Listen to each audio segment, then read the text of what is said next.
Hola,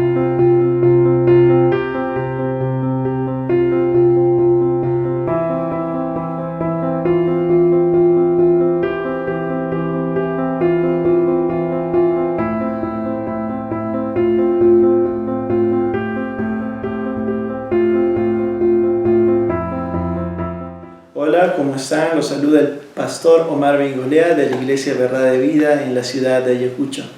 Y vamos a continuar con esta serie de videos que estamos dando.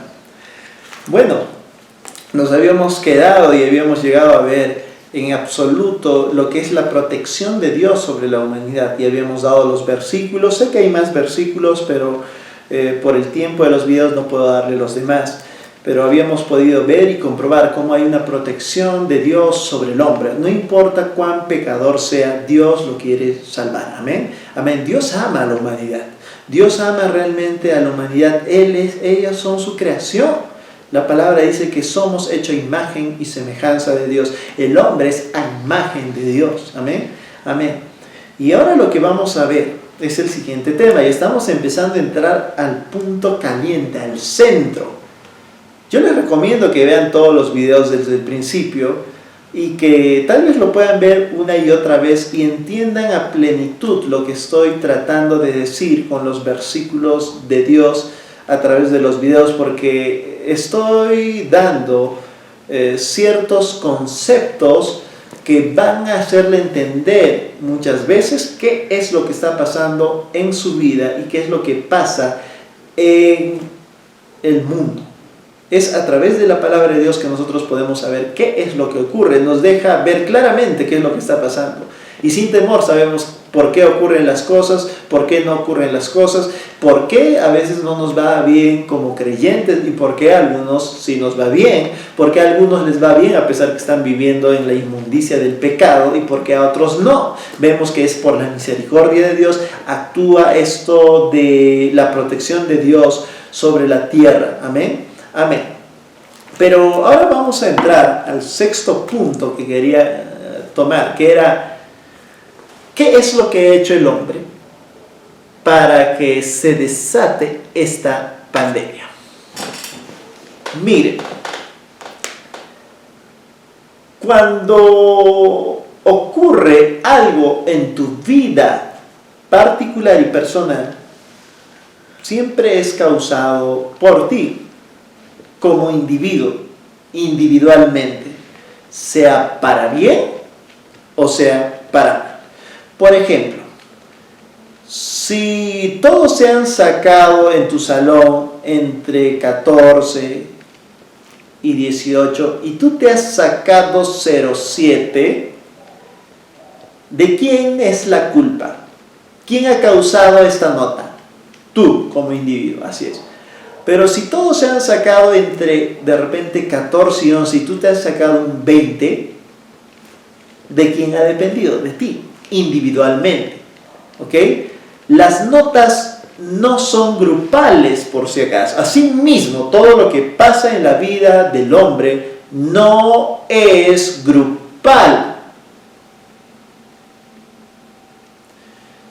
Cuando tú como padre de familia, escúchame bien, tú como padre de familia, como cabeza de hogar, haces algo indebido, vas a pagar individualmente, ¿no es cierto? Si haces algo debido, vas a también ser retribuido individualmente.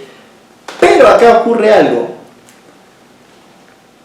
Todo cuanto tú tienes y es tuyo, va a ser afectado por tu paga individual. Si tú eres padre de familia y te aumentan el salario, no solamente vas a disfrutar tú, sino van a disfrutar tu esposa y tus hijos, ¿o no?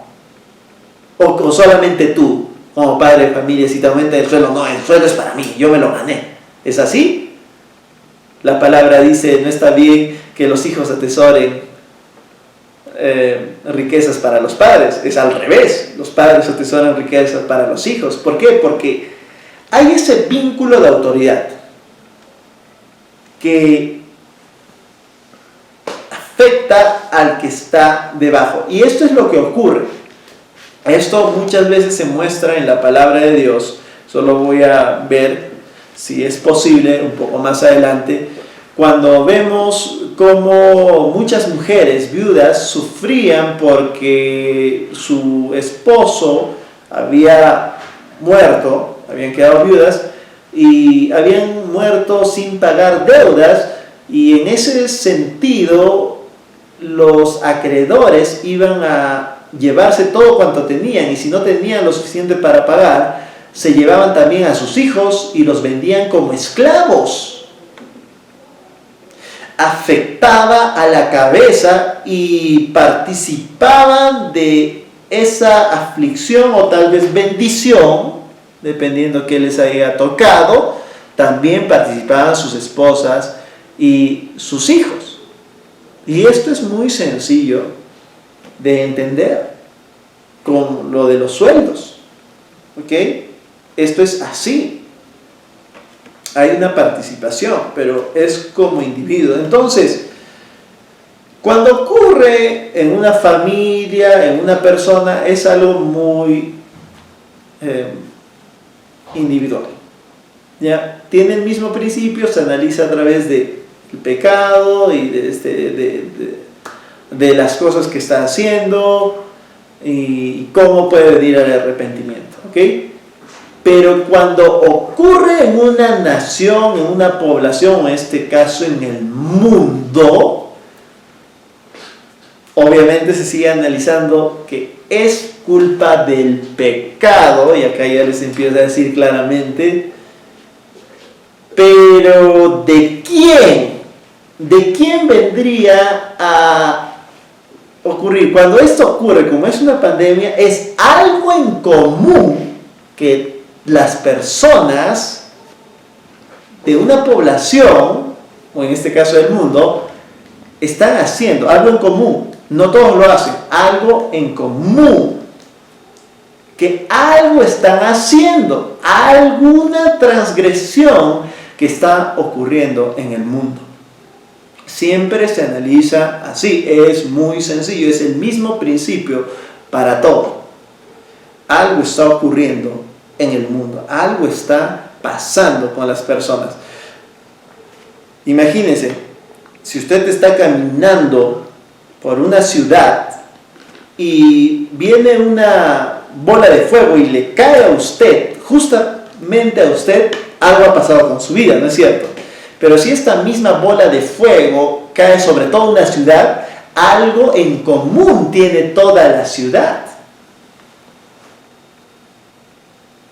Algo en común tiene toda la ciudad. No todos, pero la gran mayoría.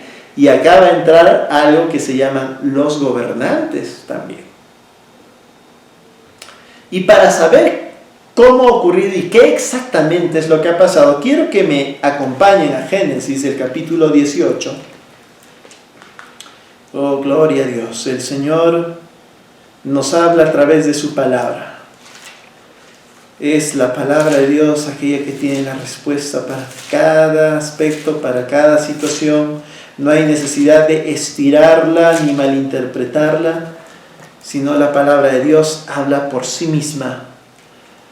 Génesis, el capítulo 18, cuando Abraham está intercediendo por Sodoma a causa de su sobrino Lot, en el 25 dice, Abraham estaba hablando, dice: lejos de ti el hacer tal, que hagas morir al justo con el impío, y que sea el justo tratado como el impío, nunca tal hagas. El juez de toda la tierra no ha de hacer lo que es justo. Abraham está hablando con Dios mismo. Aquí Abraham está manifestando de un principio que Dios no juzga juntamente al justo con el impío. Dios no emite juicio ni hace pagar juzga al justo por el pecador, sino más bien, Él separa las cosas. Abraham está diciendo, no juzgues a Sodoma juntamente con mi sobrino Lot, que es justo. Y le dice, si tú harías lo contrario, esto sería injusto. ¿El juez de toda la tierra hará lo injusto? ¿No debería ser el juez de toda la tierra lo justo? Eso es lo que Abraham está diciendo. Y obviamente Dios no iba a hacer lo injusto, Él siempre hace lo justo. Pero este principio quiero que nos sirva, ¿para qué?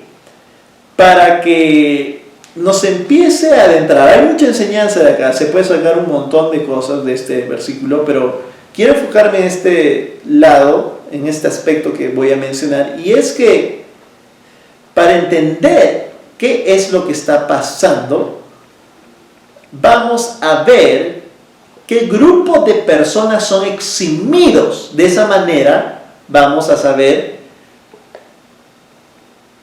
cuál es el pecado que está ocurriendo, que es como un colador. ¿Sí? Cuando usted tiene un colador, tal vez usted no sepa qué grano es más pequeño.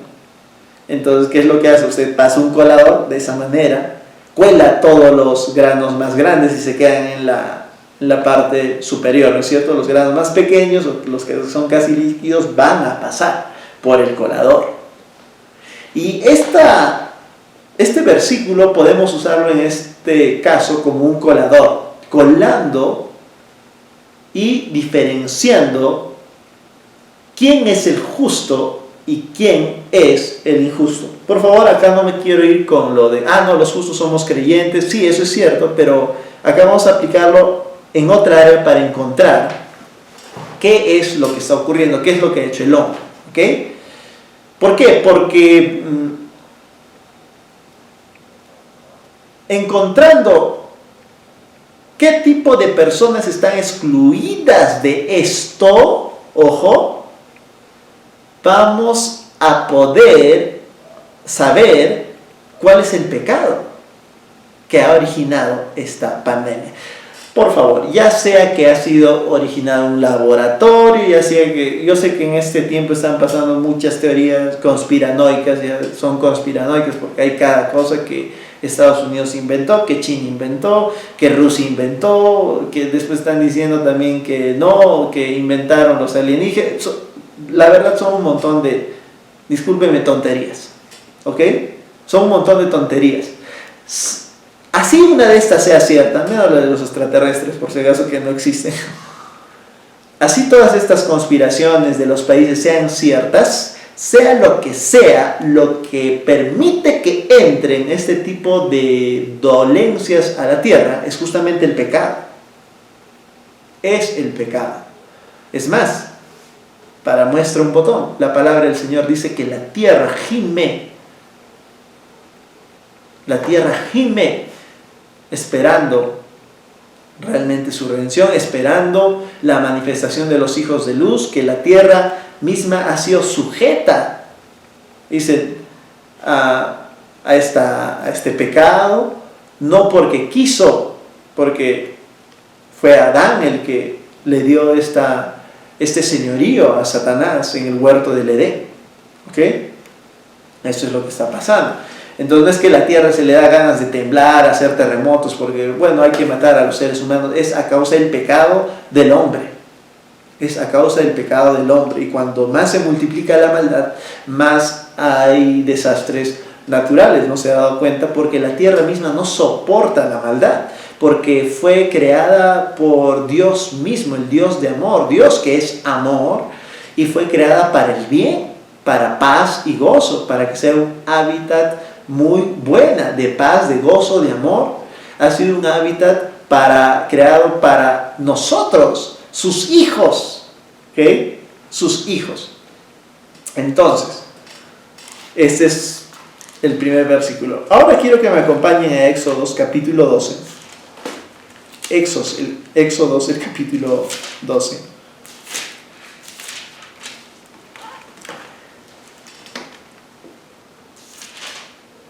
El versículo 29. es acerca de las plagas del Señor. Voy a hablar acerca de estas plagas y nos vamos a empezar a acercar qué es lo que ha ocurrido, ¿ok? Dice versículo 29, capítulo 12 de Éxodos: y aconteció que a la medianoche Jehová hirió a todo primogénito en la tierra de Egipto, desde el primogénito de Faraón, que se sentaba sobre su trono, hasta el primogénito del cautivo que estaba en la cárcel, y todo primogénito de los animales. Acá vemos un juicio del Señor, ¿ok?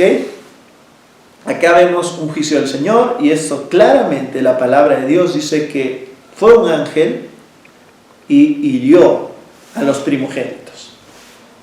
O sea, es que Dios no tiene necesidad de usar enfermedad. Cuando esto ocurre, Dios lo hace muy directamente.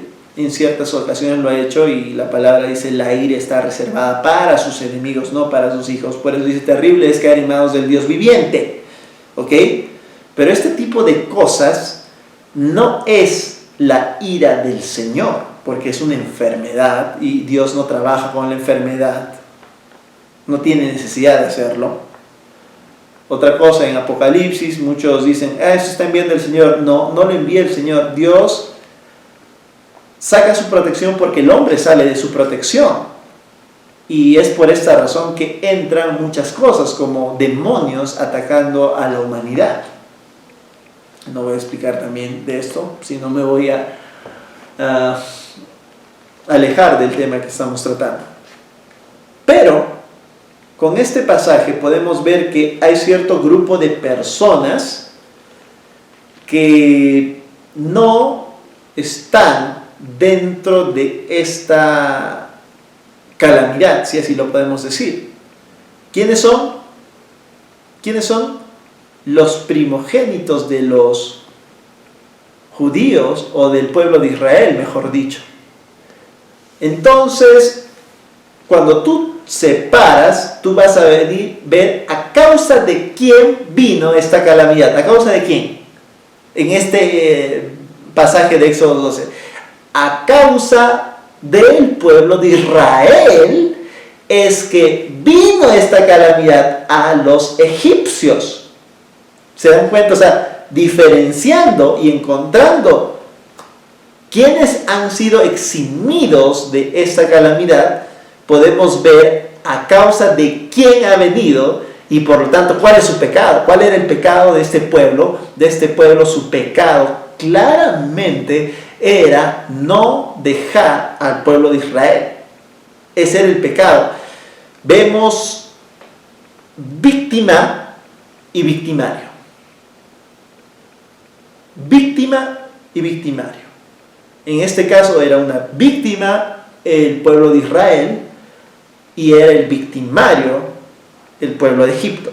Claro, nosotros rápidamente encontramos que esto vino a causa de eso porque lo menciona, pero en este aspecto que nadie lo menciona, quién es la víctima y quién es el victimario. Por algo está ocurriendo las cosas, algo ha pasado para que se desate algo, para que esa protección divina que está sobre la humanidad pueda ser vulnerada. No porque pueden vulnerar a Dios, sino porque se ponen en manos de Satanás. Y como decía en el anterior video, el pecado alcanza al pecador. Ya habíamos visto los versículos hace 2 videos, si no me equivoco. ¿No es cierto? Eso es lo que ocurre. Algo ha hecho el hombre. Y diferenciando entonces a quienes no ataca esta pandemia, ya les estoy dando la respuesta prácticamente, pueden analizar en sus casas, pero yo me voy a quedar hasta aquí el día de hoy. Reconociendo a quienes no afecta esta pandemia, quienes han sido excluidos, vamos a comprender cuál es el pecado que desencadenó todo esto y cuál es la solución y qué es lo que obviamente tiene que hacer el creyente. El creyente está en todas las cosas, no piense que la solución es orar por el mundo. Y acá tal vez usted me va a tirar piedras, porque Jesús mismo dijo esto: no oro por los que están en el mundo, sino por los que han creído en mí, por los que tú me has dado, Padre Santo. ¿Okay? Jesús dijo: yo no oro por los que están en el mundo, oro por los que tú me has dado. Y es a través de conocer este tipo de cosas que podemos hacer una oración eficaz. Y hablo de esta oración eficaz porque por mucho tiempo nosotros los creyentes, dejándonos llevar por fábulas y por un conocimiento prácticamente superficial, oramos por cosas que no son. ¿De aquí a cuándo debemos orar para que la corrupción del país cese? Y irnos a la plaza y orar y gritar: Señor, que la corrupción cese. ¿Se debería hacer esto? No, no se debería hacer esto. ¿De aquí a cuándo debemos de orar para que el no creyente haga el bien? ¿Se puede orar para que el no creyente haga el bien? ¿Cómo? ¿Usted puede orar para que un león deje de comer carne y que ahora se vuelva vegetariano? Está en la naturaleza del león comer carne, no vegetales. Asimismo está en la naturaleza de todo aquel que no crea en Cristo Jesús hacer las obras de su Padre. Si es correcto hacer lo que muchos creyentes están haciendo, entonces también ore para que el diablo deje de ser malo, para que el diablo venga a los pies de Cristo. ¿Ves? ¿Se dan cuenta? No tiene sentido. Uno va a decir: no, es que esa es su naturaleza. Bueno, ¿no dice la palabra de Dios que antes nosotros éramos por naturaleza hijos de ira? La naturaleza, se dan cuenta, tiene que ocurrir un milagro. Y el milagro es Cristo Jesús. La solución siempre ha sido esa. Amén. Amén. Nos vamos a quedar aquí hasta el día de hoy. Y para terminar quiero darles un mensaje. Que no deje de leer la palabra de Dios. Llénese del conocimiento de la palabra de Dios. De esa manera usted va a moverse eficazmente y todo le va a ir bien. Y no va a tener temor. Amén. No va a tener ningún tipo de temor, porque el perfecto amor estará en usted. El perfecto amor echa fuera el temor. Dios y su palabra son uno. El perfecto amor echa fuera el temor. La palabra de Dios echa fuera el temor, porque nos da una confianza tremenda. Más que nada en estos tiempos de saber que nada nos pasará ni a nosotros ni a nuestra familia, por extender nuestra fe y el poder que hay en nosotros como creyentes, porque leemos la palabra de Dios y confiamos en ella, y porque como oímos y oímos, viene la fe. Estamos que oímos y oímos y ya hay fe en nosotros. Confiemos en nuestro Dios. Yo sé que Dios nos bendice. Amén. Y no se olviden que Jesús es la palabra de Dios. Amén. Amén.